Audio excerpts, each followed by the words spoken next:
Here you go, bro.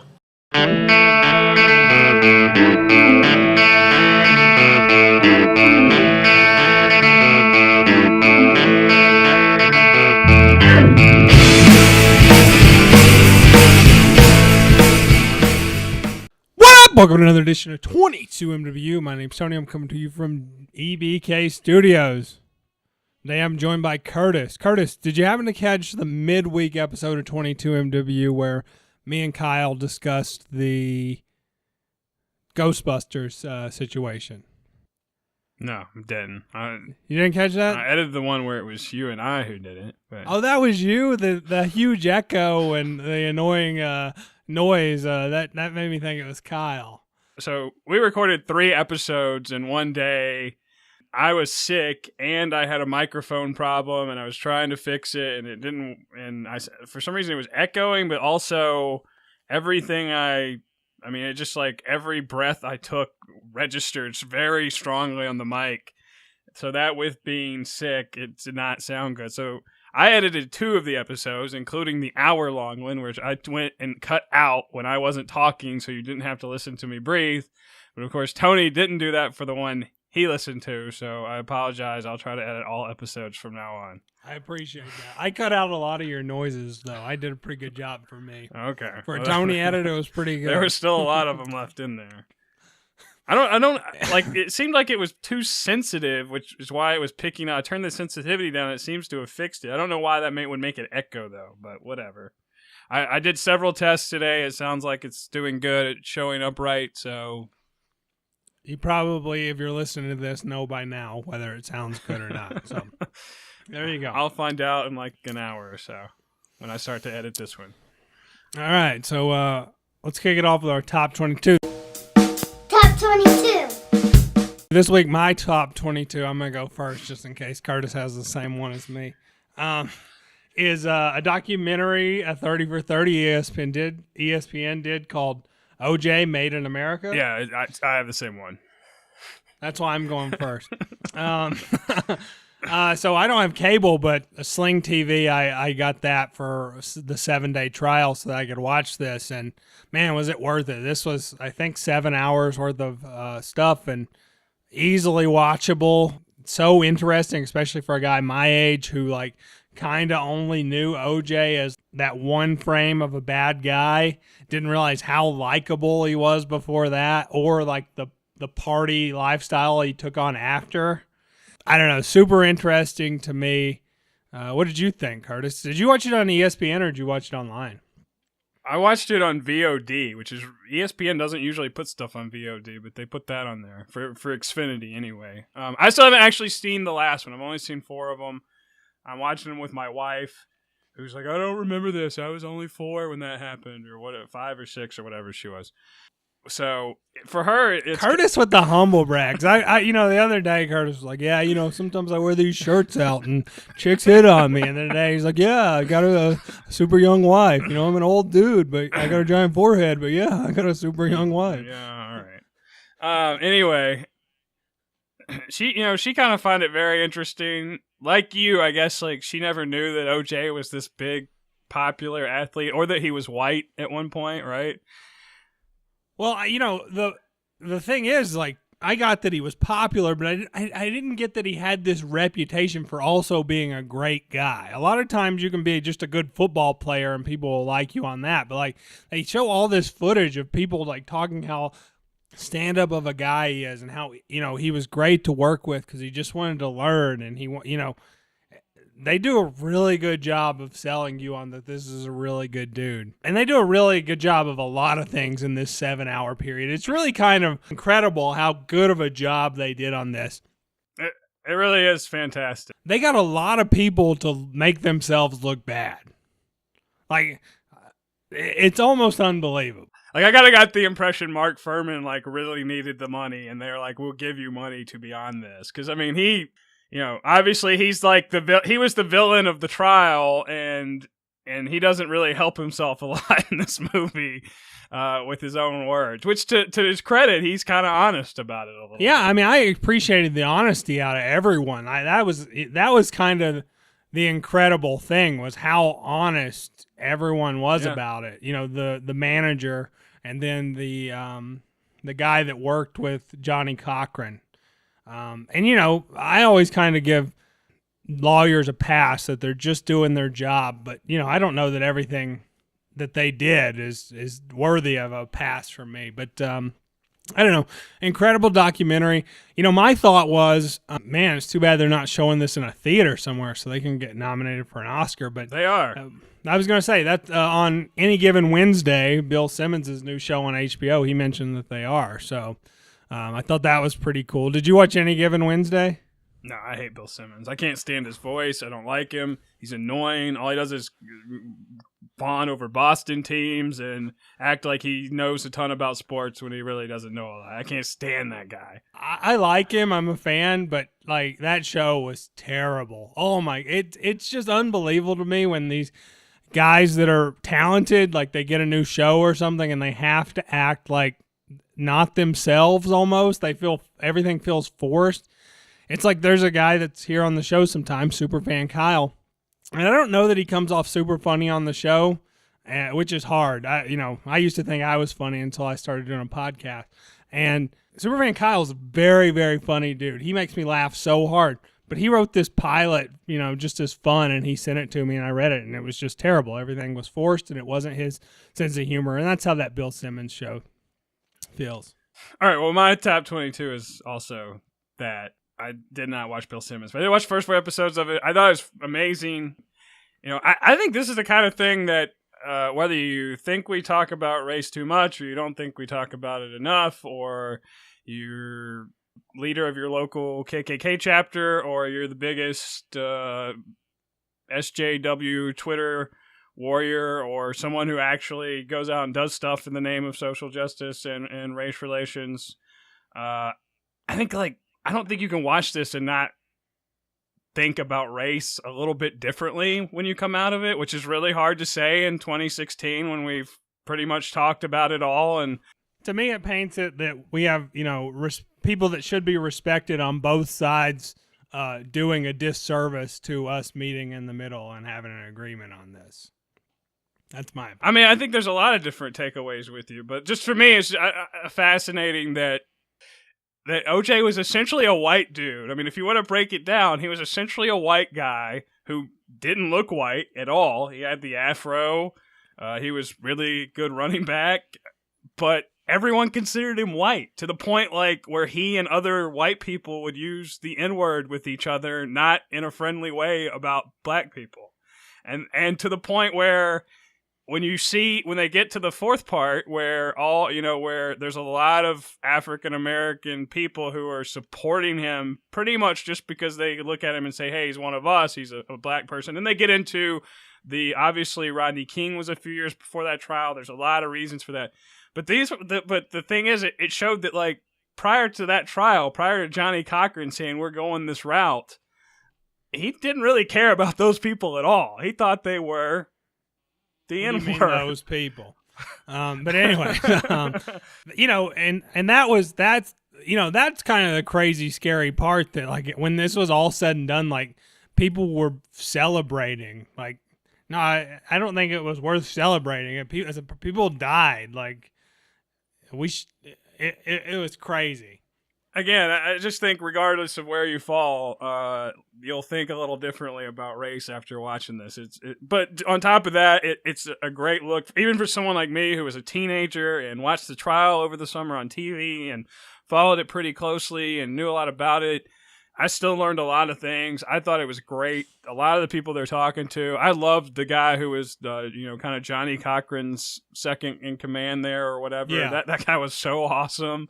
The guy who was his movie friend, who even like started out saying like this guy can't act. He's only getting this job because he's a football player, and then they became like best friends to the point where it was well into the trial before he even considered OJ maybe did this. Really, really amazing. I can't wait to watch the 5th part. Yeah, what are you waiting on? I've explained this many times. When you have someone you live with who you watch these things with, you have to wait for your schedules to line up where you can watch them. So we can't watch it twice. We're gonna finish it hopefully this weekend. All right, if not, probably Monday. It's been out for like 2 weeks now. Well, we didn't start it until last Thursday or Friday, so we've only been watching it for like a week. I started it last Saturday and finished it last Saturday. Okay, well, you don't have a wife and kids. Okay, that's one way of saying it. All right, so let's get into our watch it, rent it, forget it. You saw this, right, Curtis? It's a trailer for a movie called The Space Between Us, and it's got Asa Butterfield, Britt Robertson, and Gary Oldman in it. It's basically a story of a boy that was born in space and raised on Mars till he was 16 and then brought back to Earth somewhere around there. What did you think about this trailer, Curtis, and watch it, rent it, or forget it? So we talked a little bit in last week's episode with Independence Day and Inception about, sometimes movies make you think like, hey, does that make sense? Is it what they saying? And this is like a trailer that did that. I mean, they jump all over the place with why he's stuck there. There's a couple lines of dialogue. I'm sure there'll be more in the movie, but it doesn't really seem to make sense. Definitely doesn't make sense, like, how he would never talk to anyone, or he's only met six. I guess they had another drop where they said they kind of kept it a secret or something. I don't know. Yeah. But then they show him on Earth, and he acts like he's never been there before. I mean, at least they gave him Wikipedia or something to read while he was up there, right? I mean, it seemed like he'd never been there before. I don't know. He's like surprised by a horse. Yeah, exactly. Like he's never seen a movie either. Right? I like Gary Oldman. I like Asa Butterfield. It looks like he's going to be in that other Tim Burton movie that's kind of an X-Men ripoff. But oh yeah, you love Britt Robertson, right? You loved Dan in Real Life. She was in that. But I'm going to say rent it. I mean, it looks like kind of interesting, but I think this is going to be one of those movies that asks you to think about it, and when you think about it, you're going to say this is kind of stupid and doesn't really make sense. Because the trailer did that for me for sure. This for me is a forget it, and there's really one reason why. Like I'm just fed up with this, and this trailer just shows you the entire movie. If this trailer had stopped before he ever came back to Earth, I actually would have been interested to see this movie. It would have been a watch it for me. But they show you all the beats he even hits once he gets on Earth, and then they even show the couple kiss at the end of it, and it's just like, okay, what could you possibly be leaving out? I get it. I'm tired of it, and it's a forget it for me. All right, our first movie, which we didn't mention last week, but we added just for the heck of it, from 2016 in select theaters now, directed by Yorgos Lanthimos, starring Colin Farrell, Rachel Weisz, John C. Reilly, Ben Whishaw. It's called The Lobster.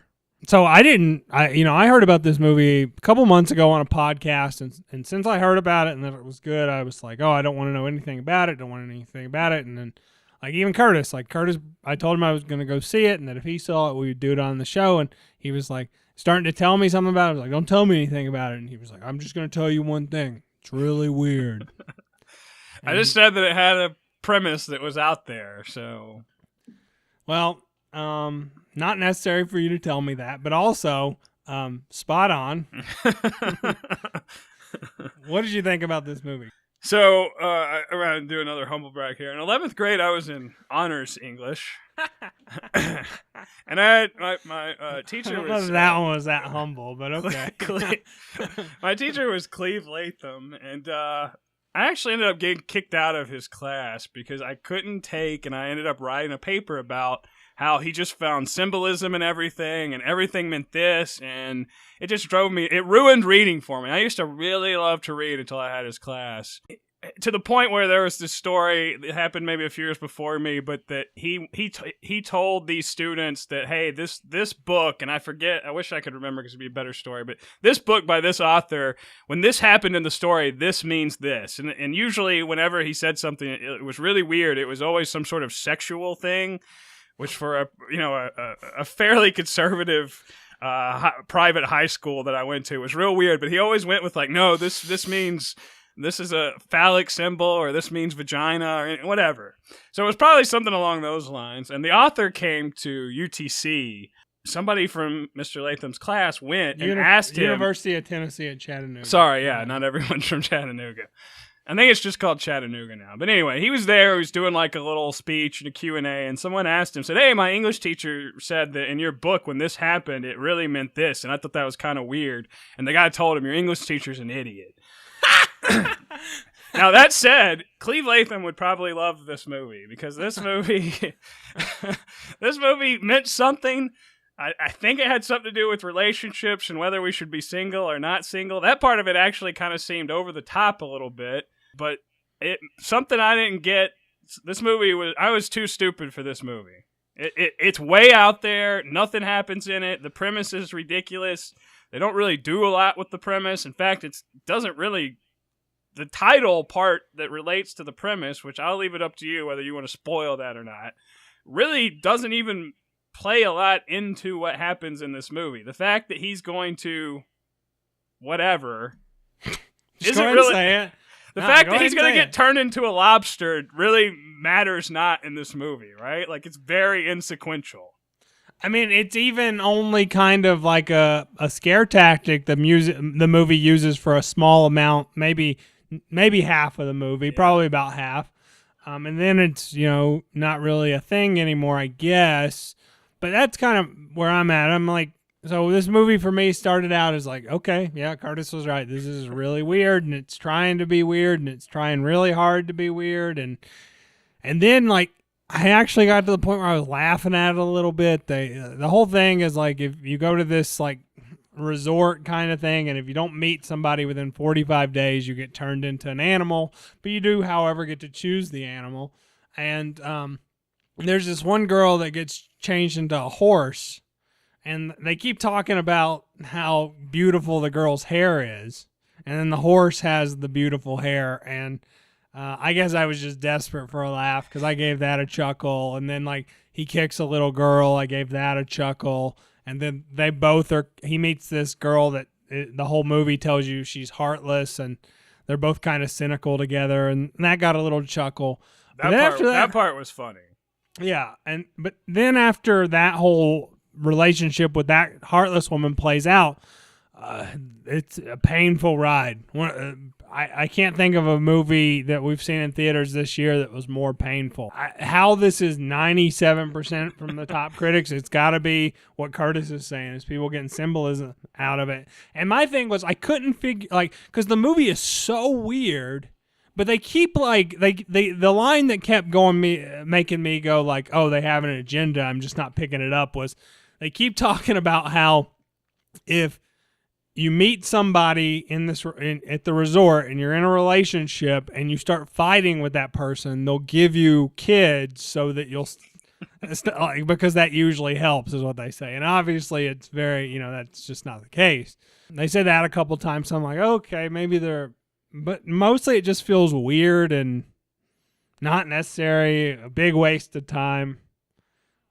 Not good. Like, to me, like, obviously I don't know if you had this thought, but I thought about Tusk, the Kevin Smith movie from a couple years ago, and I would rather watch Tusk than this. Not me. This wasn't that painful or that bad.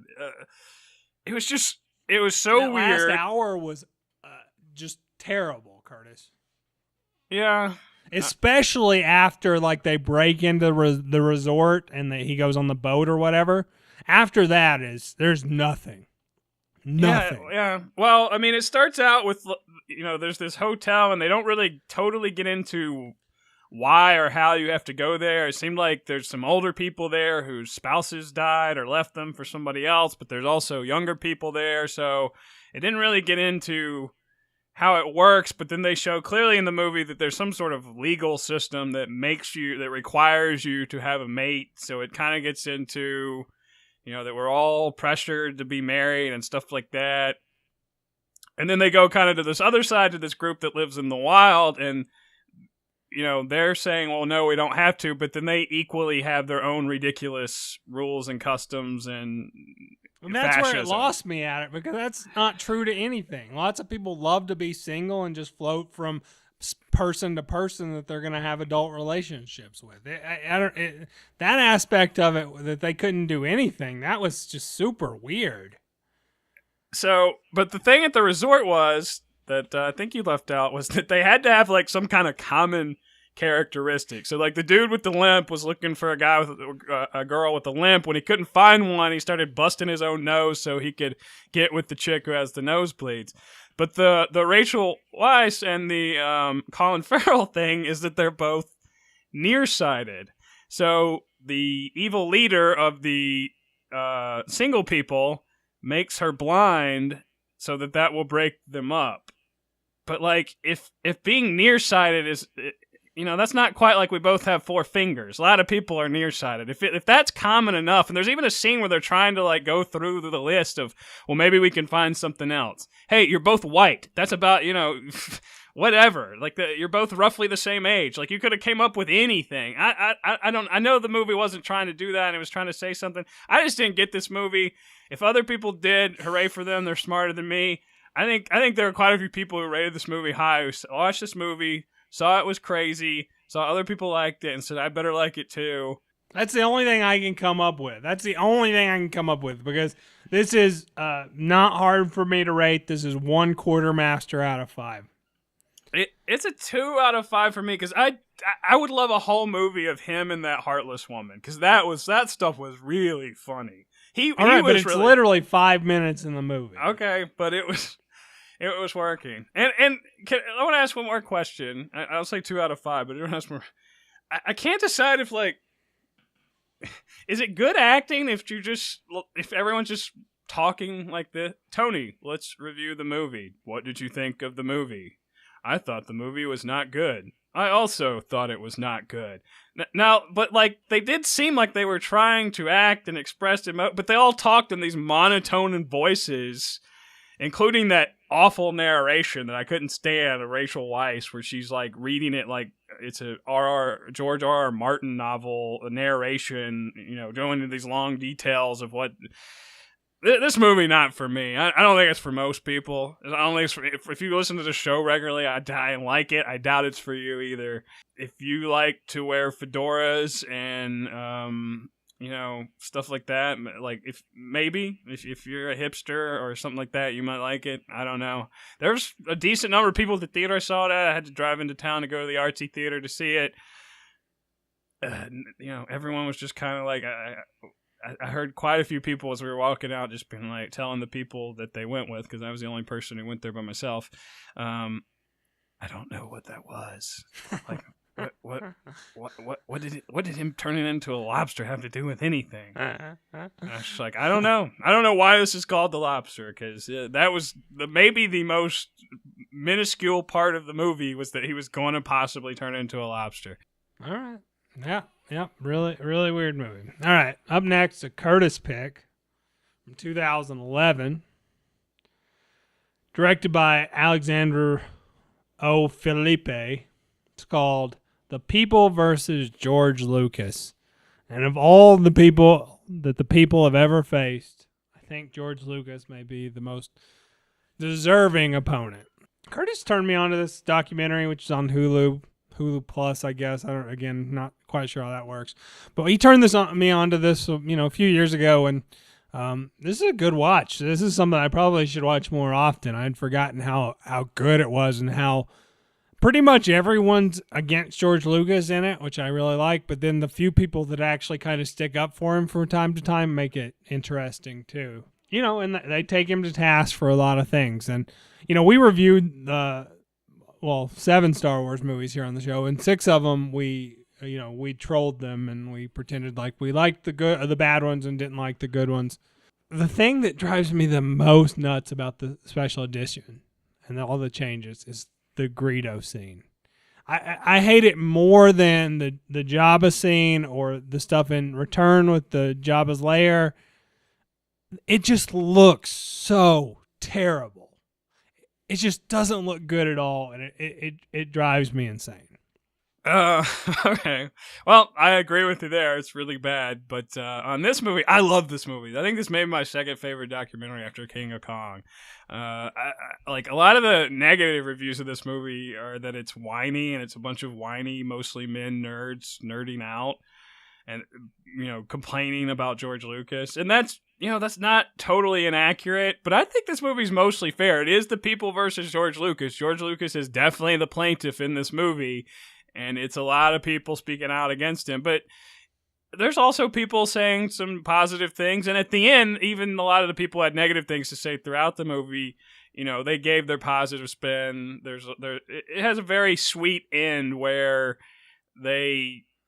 wherever, kind of the movie says, okay, obviously, George, a lot of us are mad at you for the prequels and for the special editions, but we still love you because you gave us those original movies that we love so much. And just on this movie, though, just so well made, unbelievably edited. They took a lot of the stuff from Star Wars Uncut. If you don't know what that is, it's a movie that this guy made where he basically spanned Star Wars out into 473 15-second-ish clips, asked everyone to make them. You could make it however you wanted. You could shoot it in your basement, like another movie we'll talk about next, or you could animate it, or you could draw faces on peanuts, whatever you wanted to do. And people put it together, and it's on YouTube if you want to watch it. And they take a lot of clips from that and a lot of other fan stuff that people have done and intercut it with these interviews, intercut it with this great music, including music from the movies, but the movie itself also has a good score.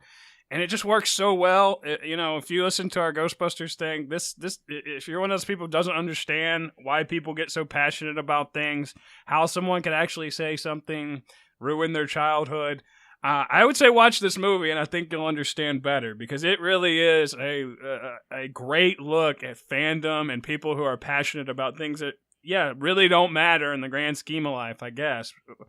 But man, does this really, really display how many people love Star Wars and how much it means to so many people. So, like Kurtis said, we did the Ghostbusters discussion, which Kurtis wanted to use a buzzword on, controversy. I didn't go that route because I'm not looking for clickbait. But we did get a lot of downloads on it, and we instantly got a good amount of emails about it and how people enjoyed it. And so I, too, listened to it. I don't usually listen to Kurtis edits, so there's not enough background noise and stuff in them. But this one had plenty, so it was win-win,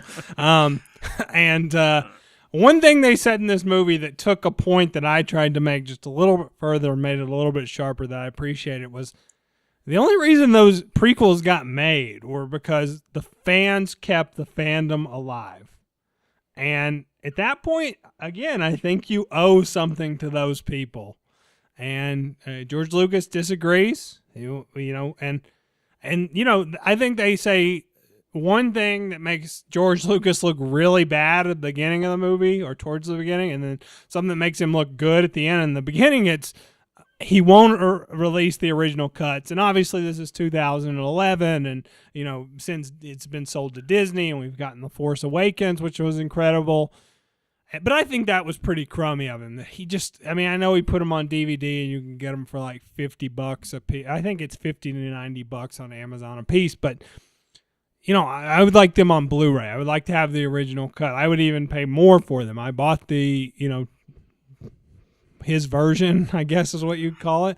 But I would like to have the original cuts. And then at the end, they say, like, yeah, he's pretty generous with what he lets the fans do with his footage that he shot. And he doesn't sue anyone over all this stuff. And I think that's probably as solid as you can get, right? That's solid to me.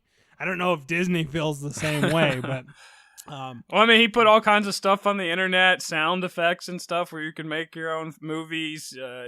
He works with people who want to those, even stuff like the Family Guy stuff where they made jokes and things like that. He worked with them to let them do pretty much whatever they wanted. He had some things that I think he made Seth MacFarlane cut out, but as much as he tried to go back and ruin his original movies and made 3 of the worst movies I've ever seen in the prequels, movies that look terrible, movies that are terrible acting, movies that are horribly written. I didn't get to say this when we reviewed them, so I'm saying it now. But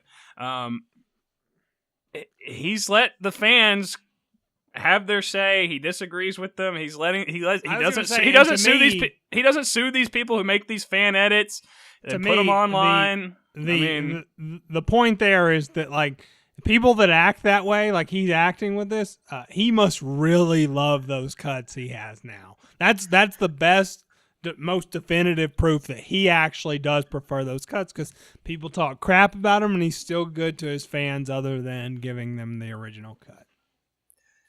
Yeah. I mean, I still don't understand, like, they get into this in the movie that he basically got to the point where he could do whatever he wanted. And that's very much true. If you watch behind the scene footage, there's a little bit in here, but there's more you can probably find online, or I think especially if you own the DVDs of the prequels, where it's just him in a room full of yes men nodding their head and saying everything he's saying is great, to the point where he's saying Jar Jar is central to this movie, and everyone's like, yes, good job, great job, boss, another winner. He surrounded himself with yes men, and it didn't work out well for him. But you compare that to like someone like Christopher Nolan, who's also in a place where Christopher Nolan can make any movie he wants, right? Because he did those Batman movies. But he's still going to bring his cinematographer that he works with on every movie. He's still going to bring probably David S.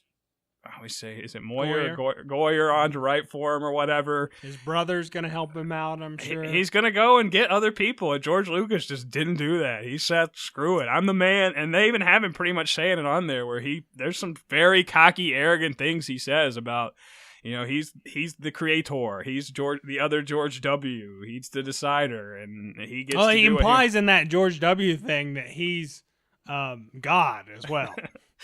Pretty much, yeah. So he has been very nice to the fans. I love when that stormtrooper says, George Lucas was here, I'd probably hug him and say thank you. I would love to interview George Lucas or talk to him. That'd be one of my 4 people I could have dinner with thing for sure. But, and as many things as negative I was saying, as many questions I would ask him, they probably wouldn't like it. The same thing, I'd have to do that. I'd have to give him a big hug and say thank you, because, this movie makes a big deal about the toys. I never really owned any of the toys. By the time we kind of got into Star Wars, because I wasn't even alive when the first one came out. The second one, I was barely born. I think I wasn't even 1 yet. The Return of the Jedi was the first movie I saw in the theater. So we didn't really get a lot of toys, but, I just grew up loving these movies. They always meant a lot to me. It was always the one thing that you could... It didn't matter if you were a geek or a nerd or a jock. Like, everyone loved Star Wars, right? Like, Star Trek, yeah... I don't know. I think now that's the case, but I don't know that when I was a kid, everyone loved Star Wars. Oh, definitely when I was a kid. Well, you went to like a private school. Even when I was even when I was in grade school and middle school, you went over to someone's house. Like, you always had those 2 or 3 friends who had the movies, and you would come up with an excuse to go over to their house and you'd be like, hey, how about we watch those Star Wars movies? And of course, they're tired of watching them because they've seen them all the time. But you only have Return of the Jedi, and you recorded it off TV, and only like 15 minutes in the middle don't even show up right, and you want to watch those real ones. Like, that's what happened to me. Even I always hate people who are like, I haven't even seen a Star Wars movie. Oh, congratulations. You never saw one of the like most critically and financially acclaimed movies of all time. Let me pat you on the back there. Good job, buddy. It's like those people that go, I can't even make a bowl of cereal. Oh, yeah. Okay, brag about something that makes you look super stupid. Gotcha. Okay, and I just want to say, like, I too love George Lucas, and he did create I don't imagine in my lifetime there will be any other more popular anything. I mean, I put Star Wars above the Beatles. I put Star Wars above everything as the most popular thing of all time. Probably even more than God. I mean, it kicked off. You had Star Trek before it that definitely had fans, but it didn't. It never went beyond them, and they, even in the 80s, there was that William Shatner SNL skit where he told him to get a life, and it was still a joke. But again, Star Wars wasn't really like that. The cool kid, I guess you had a different experience, but I never had that. The cool kids liked it too, and everyone loved Star Wars, and it was like the great unifier. And I think we found when Episode 7 came out, it still is. Kids loved it, and adults loved it, and we went and we watched it 2 or 3 times in the theater, and all the nerddom and fandom and conventions and things that we have today and stuff on YouTube where people are making things like you could trace it all back kind of to Star Wars and I guess maybe Indiana Jones, as we'll talk about in a little bit. But what are you going to rate it? This is 5 out of 5. I love this movie. It's fantastic. I own it. I've seen it many times. I'll see it many more times. It really is it's a beautiful, beautiful movie. Yeah, 4 nights a Ren out of 5 for me. And Kurtis said this is his second favorite documentary of all time. This is my second favorite documentary we're reviewing this week. All right, up next from 2016, I watched it on VOD. I imagine Kurtis did it as well. It's called Raiders, the story of the greatest fan film ever made. Directed by Jeremy Kuhn and Tim Skuchin. It's got John Rhys Davies and Eli Roth and a couple other people in it. And it's a documentary about the greatest fan film ever made. And I think if you watch this, it's really hard to kind of debate that. I've never seen... At one point, this fat critic guy, he even says it's a better shot-for-shot remake than Van Zant's Psycho. And that's true. Because they show a lot of the footage in this movie, and it absolutely is riveting. When they talk about them Eli Roth showing part of it at a Butt Numbathon, and how much people were into it, like I was into it with just having seen seconds of it. It just doesn't look great, but it's just exciting because it's kids doing something besides watching Curious George on their parents' iPads. It's just fun, and it just reminds me of a better time. And these people were super passionate about making this movie, and the Jason, the guy that kind of does the special effects and stuff, he really comes up with some really good ideas from a day where you couldn't go on Pinterest and just be like, oh, how do I do this? This documentary was amazing. And, as I've talked about before, I am going to make a short film called The Mayor of Christmas. And I'm sure I will watch this a few more times leading up to that for some inspiration, because these guys really, really just a lot of passion and very good documentary. So for me, this is a documentary that's A+ subject matter, C+ documentary. What these kids did is maybe one of the 3 or 4 most impressive things in the history of mankind. It's so impressive that like a bunch of teenagers, what they did. And I wish I could see this whole movie. It's apparently really hard to find. You have to go find like a torrent of a bootleg to even see it. I wish they would release it as well. Obviously, there's probably copyright issues with that, but the what they shot and what they showed in there it's crazy. I mean, how accurate they tried to get. Like, this isn't like, oh, we borrowed Grandpa's video recorder and we, put on the closest clothes we had. No, they went out, and if Bellick had a white suit on with a white hat, they're gonna have a white suit with a white hat. If the guy jumped on the truck, they're gonna jump on the truck. They're lucky to be alive. These were kids who grew up poor in Mississippi. They didn't have a lot of money. They had to use their Christmas presents and birthday presents to get the things to make the movie. They had to be super ingenious, like that one guy Jason was. Super impressive. The documentary about the movie is just pretty good. It's not well edited. It's weirdly edited in spots. I agree with that. Especially the first half is very weirdly edited. The Jason guy, they just kind of edit around him. It's really weird. It's really weirdly edited. There's like no score, which is kind of weird. There's very little music in this movie at all. Like every once in a while, you maybe get the Indiana Jones. Hey, that's twice you've brought up scores. I just want to mention the score for The Lobster was atrocious. Oh, it was so annoying. Oh, yeah, it was just that. It's been a week since I saw it, but it was just like that big thump, bump. Yeah, just like for nothing sometimes. Yes. Anyways, back to this. But there was no score in this. There's very little music at all. I think they maybe wrote a little bit of music for their movie, and then there's a couple of scenes when they show from Indiana Jones, and you can hear the background of it. So there's no really music to it. Weirdly edited. That said, still, I can't recommend it enough. It's not the most well-made documentary, but the subject matter is so good, so interesting, so impressive. You have to watch this just to check it out. I would rather, though, find the movie they made and watch it than watch this documentary again. But I will watch it again. I ended up buying it. It was like $3 more to buy it than rent it. So I ended up buying it. I'm glad I did because I'll definitely want to watch it again. It was cool they got to remake finally finish it with the airplane scene. That wasn't the best part of the movie for me. The best part was prior to that. The middle is really good. The first half is kind of weirdly edited. The last half gets really into the airplane scene, but there's a good chunk in the middle where it really shows what they did, and that was what I enjoyed the most about it. There's kind of 2 moments at the end of the movie that I don't want to give away that are very exciting and very good, but there's like the three guys that, obviously a lot of people went into making this movie, but the three kind of people behind it, they're all super interesting. One of them, like, he's, maybe that was fake for the movie or whatever, but like he's going to get fired from his job. So he keeps calling his boss, asking for more time off. And I thought that was pretty interesting. And then like the one guy, Jason, he's just kind of nutty, but he's got a really good head on his shoulders. He's really kind of logical and makes sense, but he's nutty. I like that. And then the other guy, I think his name's Chris.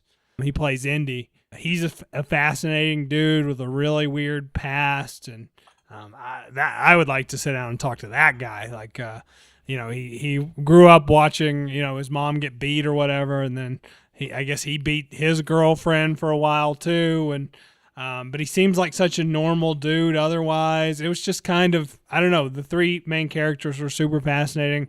I guess my one real weird complaint about it was like they keep cutting to this like old interview from some TV show, and it's like, why? Like, why not just ask them those questions again and get those answers shot in HD currently? Because they were trying too hard with the whoever edited this was not someone who they obviously they were on a limited budget to finish their movie and make this documentary. I really think like this would have been a much better film if they had brought in someone who really knows how to edit a good documentary. Again, People vs. George Lucas, fantastically edited. The OJ stuff is brilliantly edited. This is just not edited well. It's not the stuff does not edit well together. They're constantly switching back and forth between trying to make the airplane scene the other stuff, which is fine. In fact, I would expect that, but they don't do a good job transitioning between it. Yeah, I mean, it would. It might work a little better if a little more of it was a little more linear, but whatever. I don't know. But it was just really fascinating, really well done. It's got that fat critic guy in it. I don't know if you've ever seen that guy before.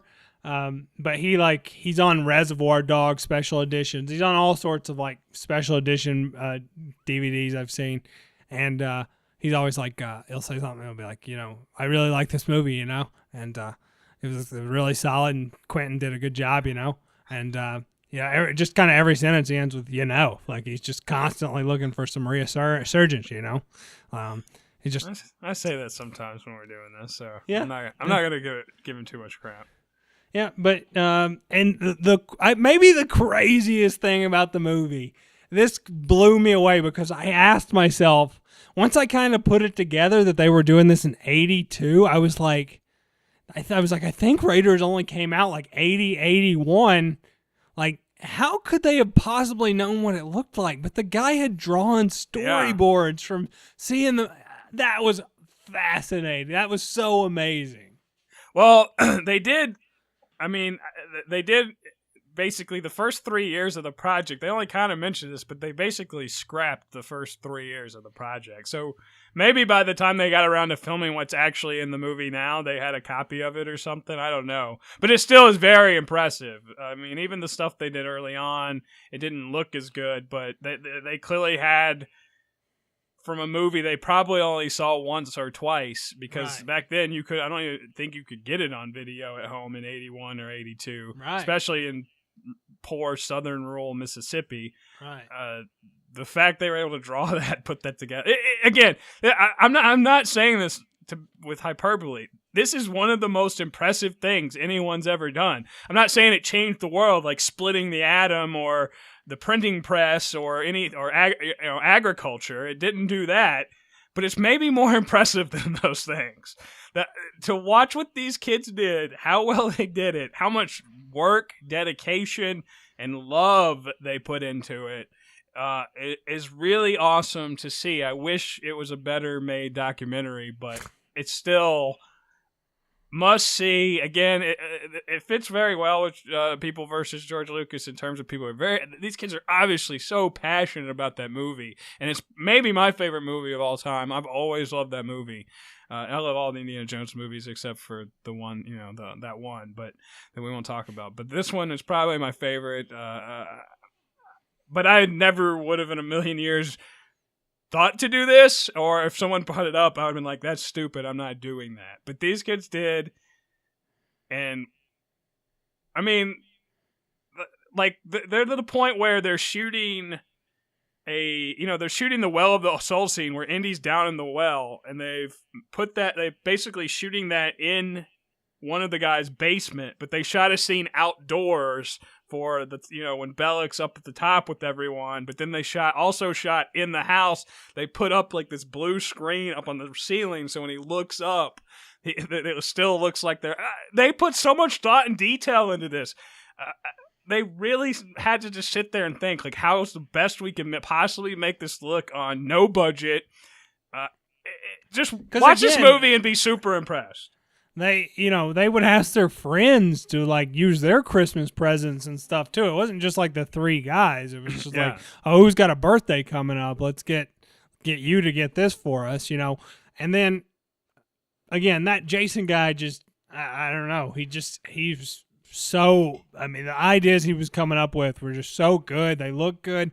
And here's kind of how seriously they took it. They shot the boulder scene 5 different times.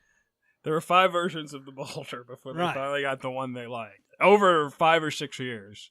And that one they finally got was beautiful. And it was still beautiful all these years later, too. It was a great boulder. But just incredible movie. 5 mutts out of 5. It's only a 4 out of 5 for me, but I would definitely check this out for sure. Maybe they could have spent a little bit more money on it. On the documentary, not the fan film. That's perfect as it is. I'd like to. I didn't mention, but the funny thing to me is that there's an A on the top corner of a good portion of it. Well, that's why they scrapped. That's why they scrapped pretty much all of the first 3 years, because it had an A on it, and they didn't have maybe the hats right, or I don't think if you watched what their version of today of the film is, it probably doesn't have much, if any, from the first 3 years. They pretty much reshot all of that. And they reshot a lot of the scenes. Again, they shot that boulder scene 5 times before they got the one that finally went in the movie.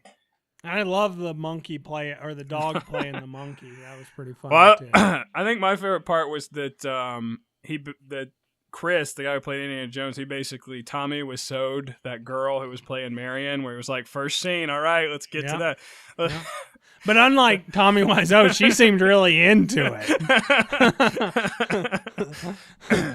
All right, we've got an attractive girl on hand. First scene up, it's the one where we kiss.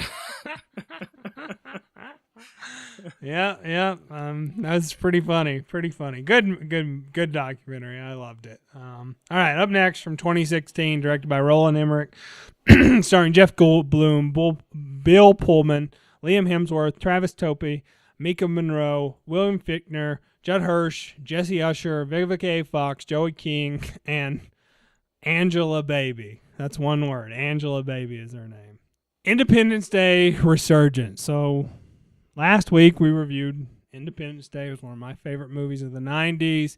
It's when I fell in love with movies. And, this movie really sucked. And it was awful. It was kind of very like the exact opposite of Independence Day in so many ways. That being said, like, I kind of enjoyed watching it. I didn't have a bad time. This is absolute crap.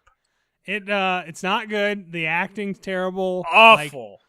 Like here's the thing: is like Joey King, who's very talented young actress, is terrible in it, and I'm sure. And when they make the third one, she'll be replaced with somebody with a lisp. Again, they replace Mae Whitman with a girl with a lisp, and they replaced Will Smith's son.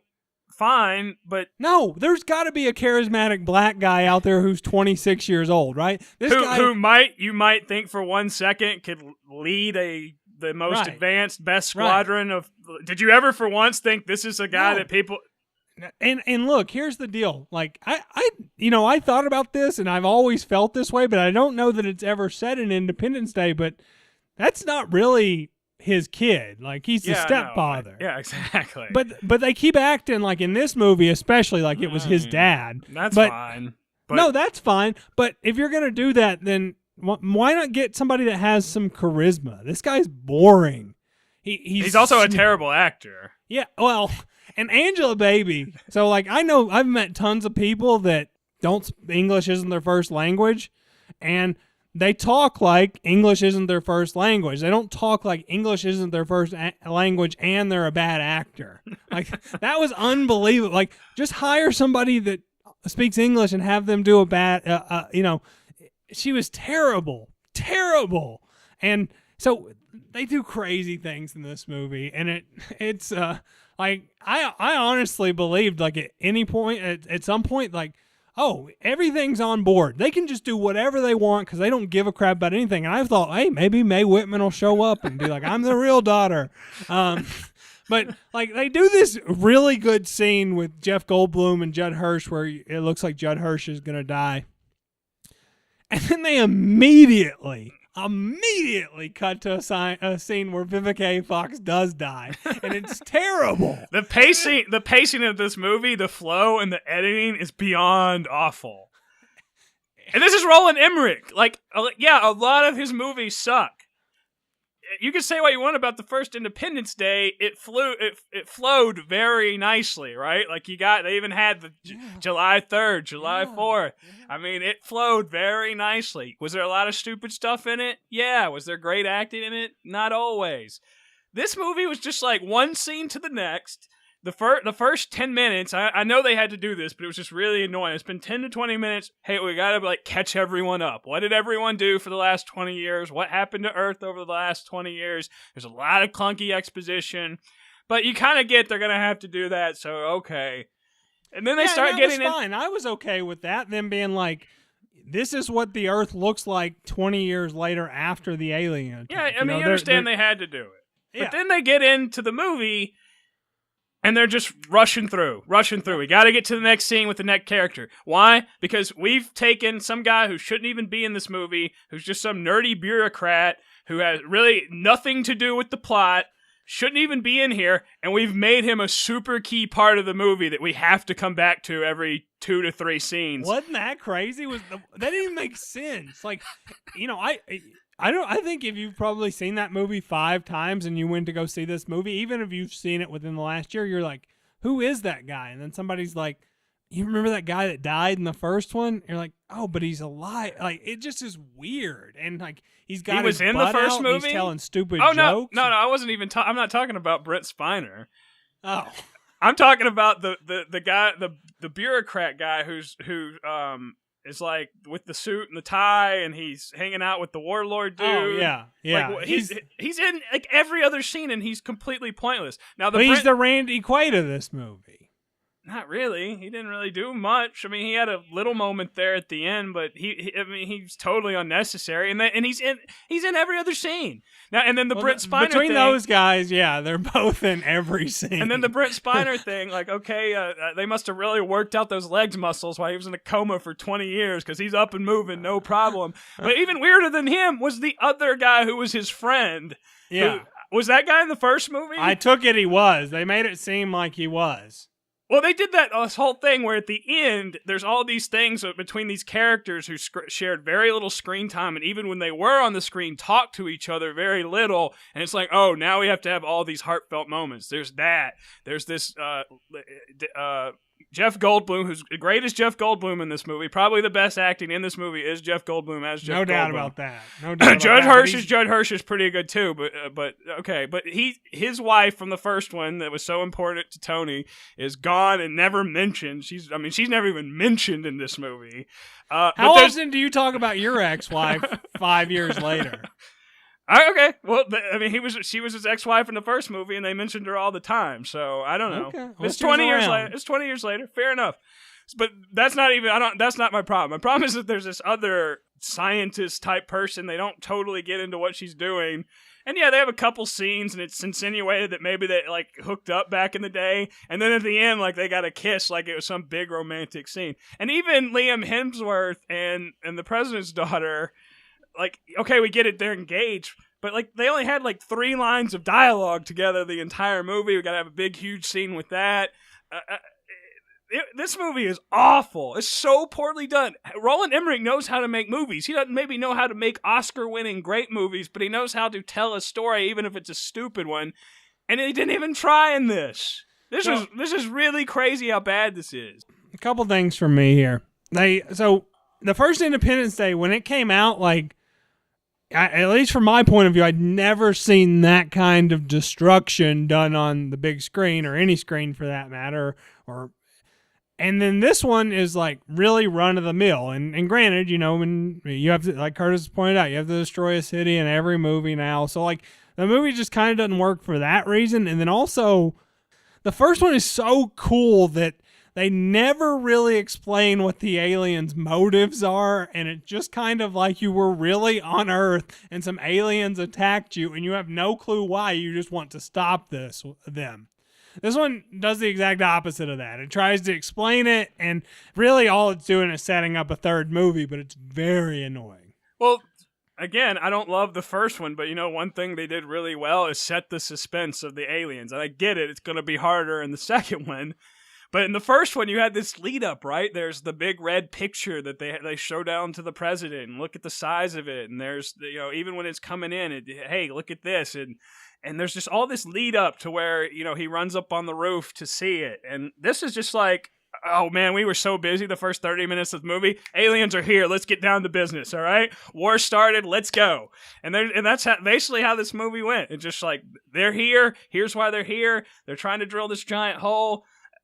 Let's get into fighting. And the end of this movie is so awful where it's just, I have no clue what's going on, no clue what the plan is. It's the most ridiculously complex ending to a movie that's also stupid and simplistic, where it's just constantly like, problem check, problem check, problem check, problem check, problem check. And then there's creating, they're like, okay, we solved this problem, let's move on to the next one. It's so poorly done. You know, of course, you know they're going to show up in those alien ships and save the day. And to go back to the destruction part, so the key, if you haven't seen this one, the key to this one is that the new ship is really big. It's basically like the size of the Earth, and it just like kind of lands in the Atlantic Ocean, the whole thing.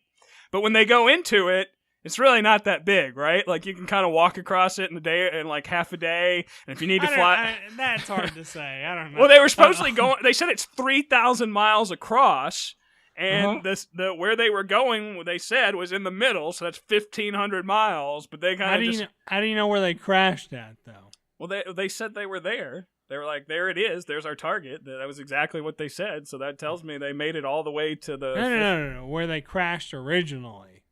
I don't know. I just don't know. Anyway, when they got in there, not so big. But this movie's awful. It's really bad. It wasn't fun to watch. It was an absolute mess. And then at the end, it was just like, oh, by the way, sequel. Yep, having a sequel. Definitely and in case you didn't catch the last 3 lines of dialogue, we're having a sequel. And then it just ends. So again, I love that Bill Pullman character, and they like really kind of embarrass him at the beginning of the movie, and I'm like, okay, he's gonna get. Let's let the crazy guy go save the day. That's who we got an important mission that the planet is gonna die on. If we don't do it, let's take our craziest ex-president and put him in a ship that we don't even. I guess he can fly. Who knows? The Secret Service guy assumed he could. He's more than a president, though. He's a national hero as well, or a worldwide hero. He's also it's also well established that he's crazy. But all right. Was the military stuff weird in this to you? Like the uniforms didn't make sense. The saluting procedures didn't make sense. Not that I would know anything about that kind of stuff, but it was weird. But it's it's an alternative history, so whatever. Yeah, but when again, I don't know how I know this, but when you have officers wearing enlisted rank, and just random people wearing enlisted rank. I mean, Jeff Goldblum's like what? He has a position, but director. He's a director, but he wears 5 stripes on his sleeve. I don't know. Really weird to see Army guys. They make William Fincher the president, promoted from general, but then he's saluting the old president. And Will Fichtner's a weird guy for me. Like, he was so good on Prison Break to me that he's just one of those guys I always kind of hate. Even when he's good and stuff, even the small part he has in The Dark Knight, like I like him in that. Yeah, I hate him in Armageddon. But I don't know what he was doing with his voice, or if he suffered a stroke in the last couple years, but it was weird. This movie was just so strange. The recasting, I like Robert Loggia looked good though, right? I mean, he died last year, so I mean, they must have.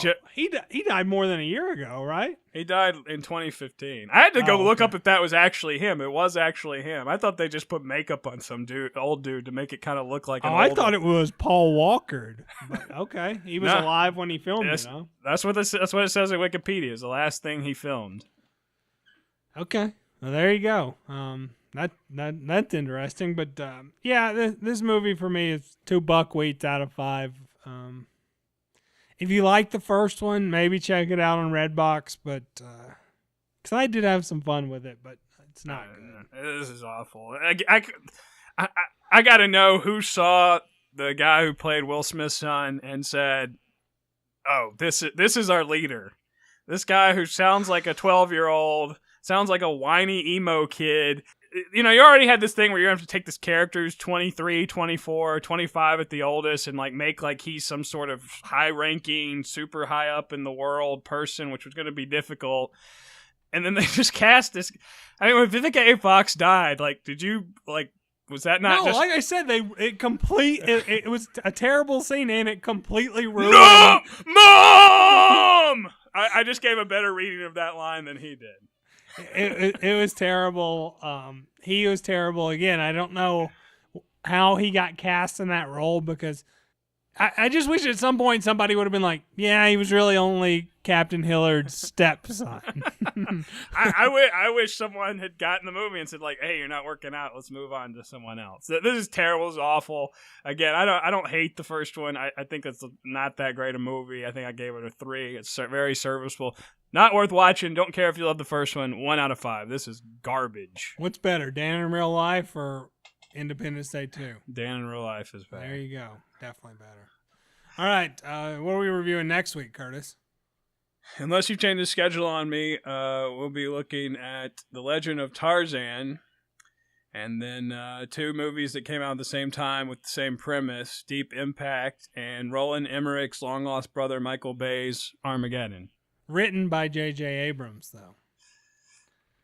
Well, that one's going to be interesting probably next week. So, all right. Until then, gotta go, son.